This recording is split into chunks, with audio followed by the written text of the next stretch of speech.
Hi, I am Alexa Joy Bell, and I am a senior here at SBU. I'm studying speech communication theater education, and something really special about this production is that I am actually working as the adapter for the Shakespearean show. On top of that, I'm also playing Horatia.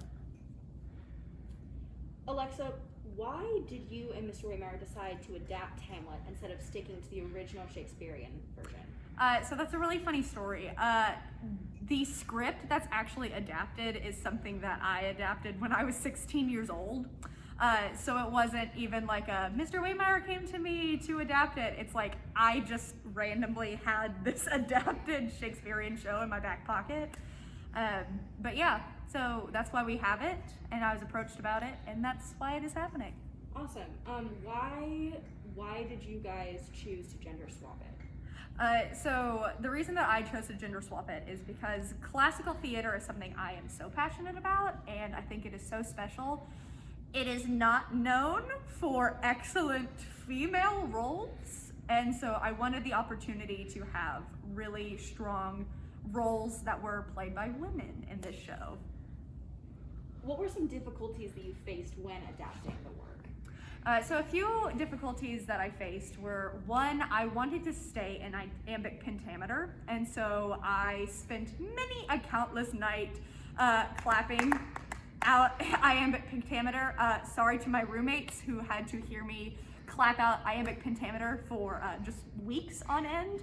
And another kind of challenge that I went through was gender swapping Ophelia to Ophele. So something with that is the predisposition that we have about sexuality and about gender dynamics. It kind of was hard for me to even grapple with as I was adapting it. So moving along those same lines, how does gender swapping of certain characters affect the storyline and themes? So I'm so excited that you asked. So without even noticing, there is a power imbalance when we see men and we see women on stage. And so I think there is such a poignant and powerful dynamic between Hamlet, who is now a woman, kind of going against all odds, and now it's almost like against the patriarchy, even though that's not necessarily what it's about. So there are themes of the gender dynamics as well as predisposition we have to gender roles. So I was talking about Ophele, so we talk about Ophele as gorgeous and beautiful and innocent and pure.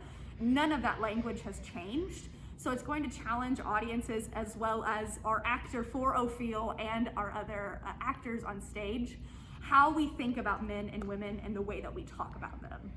Awesome. And finally, why do you think that adapting works like Hamlet is important for modern collegiate theater? So I think it is so important, A, because again, women don't have great roles in classical theater, but classical theater is just so full of nuance and stories that have prevailed through the ages. So by adapting it specifically to gender, we're opening it to a wide range of people who maybe identify differently than just men and women, or maybe we have more women in our program, but we want to put on a production of Hamlet. It's possible if you do the gender swapping of it. Perfect. Thank you so much, Alexa. Of course. Thank you so much.